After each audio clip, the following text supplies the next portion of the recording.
This video was compiled using information which was made public via news or government agencies and is intended to honor the lives of those who met an unimaginable fate and also bring awareness to the unjust behaviors in our communities.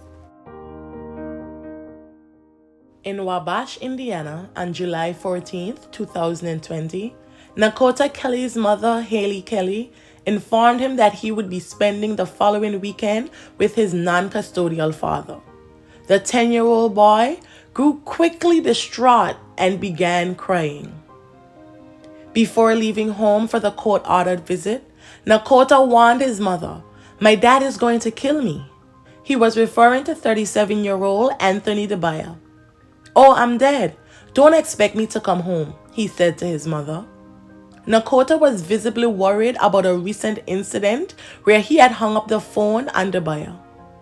The 10-year-old boy was the subject of a bitter custody dispute between his mother and father dating back to 2016, records show.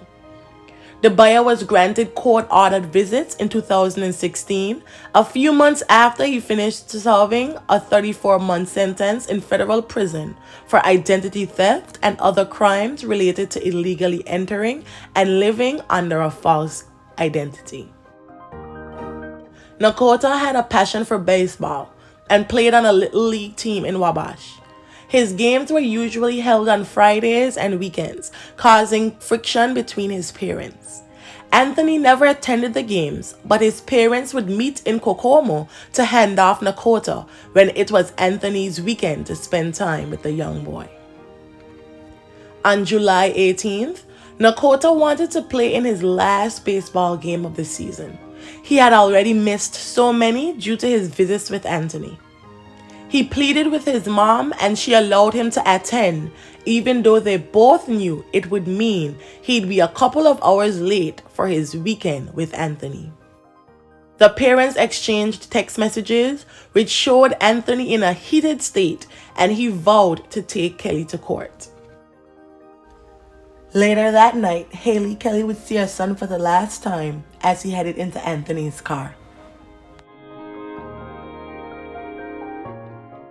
The following day, Indianapolis Metropolitan Police Department, IMPD, received a 911 call from a distant relative of Anthony who claimed that the 37-year-old man had contacted him and confessed to murdering his son, Nakota. The unidentified relative, who lives in Houston, Texas, said he had not spoken to Anthony in 20 years, but the two had recently reconnected. The man told law enforcement officers that Dibiah said he had experienced custody issues with his son, was fired from his job, and had asked for money to help pay bills. The night of the incident, Anthony allegedly called him crying and screaming that he had killed his son and that his son's mother had given him a hard time and cost him money. On Sunday, July 19th, a second 911 call came in. On the other end of the line was an acquaintance of Anthony. The caller immediately informed officers that Dibiah had contacted him and asked to borrow a suitcase before once again confessing to his son Nakota's murder. During one of the calls, Anthony allegedly confessed to suffocating the boy with a plastic bag, and he took the boy into the bathroom to make sure he was dead, quote unquote, before dumping the boy at an unknown location. Law enforcement officers visited Anthony's apartment and heard someone inside, but received no answer. A 2017 white Jeep Patriot, which was registered to Dibiah, sat in the parking lot of the apartment complex. Police records stated that they didn't have a reason to force entry and they left the premises.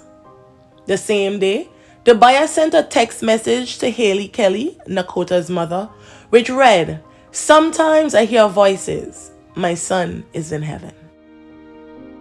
Around 11:45 a.m., IMPD officers went to Dibiah's apartment once again, this time with a search warrant in hand, and uncovered evidence of a violent struggle, including brain matter and blood. There was also a small amount of blood in the apartment's entrance, and the Jeep was no longer in the parking lot. According to AT&T, Dibiah's cell phone was traveling west through Illinois to Missouri. Prosecutors said, the evening following Nakota's arrival, Dibiah smothered the boy inside his West Side Indianapolis apartment and inflicted physical injuries. Anthony then fled his Indianapolis apartment and disposed of Nakota's remains somewhere between Indiana and Missouri, though police have not found Nakota's body. Authorities finally caught up to Dibiah sometime between the evening of July 19th and the morning of July 20th as he drove through Indiana toward Missouri. Officers found multiple blood stains in the hatchback of the Jeep. 2 days later, Dibiah Anthony was officially charged with 1 count of murder pertaining to Nakota Kelly's disappearance and is currently being held without bond. Zimmerman, Nakota's Little League coach, remembered his aspirations evolving. According to him, lastly, Kelly wanted to be a lawmaker to make sure that no other child would have to go through what he had to. While the young Nakota Kelly does not have a grave or headstone, his image is etched onto a plaque at the Wabash Little League field where he used to play. Following the gruesome murder, the boy's grandparents, Phil and Debbie Bogue, told news stations that Dibiah allegedly starved Nakota during visits and at times completely ignored the young boy. They further said Nakota's mother had complained numerous times to the agency about Anthony. Indiana's Department of Child Services had an open case file on the family, and Nakota's mother had reported what her son said about his father killing him to DCS on July 14, 2020, prior to the young boy's demise. Documents Hayley Kelly provided to news stations show she filed 4 complaints to the Department of Child Services alleging that Dibiah had abused or neglected Nakota during weekend visits between 2016 and 2018. Each time, DCS caseworkers claimed not to find enough evidence to show that Nakota's father had actually abused or neglected him, and the judge continued to allow Dibiah to maintain custody of his son every other weekend. The first incident was after Nakota's overnight visit with Anthony in January 2017, when the man gave the then 6-year-old a double dose of ADHD medication. Kelly's mother recalled her son acting strange when he came home and she took him to the hospital. Anthony's explanation? He told the caseworker it was a mistake and the caseworker found the neglect allegation unsubstantiated. In February and November of 2017 and June 2018, Hayley Kelly made additional reports including that Anthony had pulled Nakota down some stairs, leaving a bruise, had struck Nakota in the face and knocked the boy backward over a couch, and was present when Dibiah threatened to beat her. Kelly claimed that she filed the 5th complaint in May 2020 but never received the paperwork from DCS. Anthony always denied abusing or neglecting Nakota, and while caseworkers noted the boy had a slight bruise on one occasion, they claimed that there were no injuries found which indicated abuse. Anthony would claim that Kelly was the problem, even going as far as telling one caseworker that Kelly tries to say he's abusive to Nakota to try and get parenting time changed. Anthony claimed that he had a lawyer and was fighting the boy's mother in court.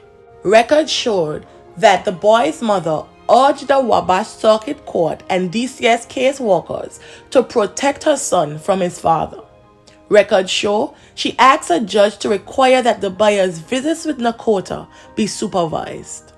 Video surveillance recorded by IMPD showed Anthony's Jeep leaving at 2:27 a.m. and returning at 3:15 a.m. on Sunday, July 19th. It was observed leaving again at 4:20 a.m. and returning at 4:47 a.m. Almost 2 hours later, the Jeep left again at 6:22 a.m. and returned at 7:44 a.m. At 8:30 a.m., the hatchback was opened by a male who took 3 trips from inside and back. The male placed a bag in the community dumpster on the second trip. On Tuesday, August 4th, 2020, Dibiah's jury trial was scheduled for 9 a.m. on Monday, November 23rd, 2020, before Marion County Superior Judge Shatrice M. Flowers, where he was sworn and had charges read to him. At the same hearing, Judge Flowers ordered Dibiah to submit to forensic buccal swabs, otherwise known as a cheek swab. He was also appointed counsel Brian Lamar as a public defender. Flowers also granted a no-contact order. Dibiah's trial has been postponed several times. The latest information indicates that it was scheduled to begin in February 2021. The outcome of his trial has not been posted online. I am not sure at this time if it was even held. However, I will be doing an update to this story when the information becomes available. Although Nakota's remains still have not been recovered, and he was last seen alive on July 18, 2020, he is presumed dead due to the gruesome crime scene which investigators found in the Indianapolis apartment. Nakota's family, especially his mother Hayley, has kept his memory alive. I hope that the family of Nakota Kelly is able to find solace in the happy memories, and may his soul rest in perpetual peace.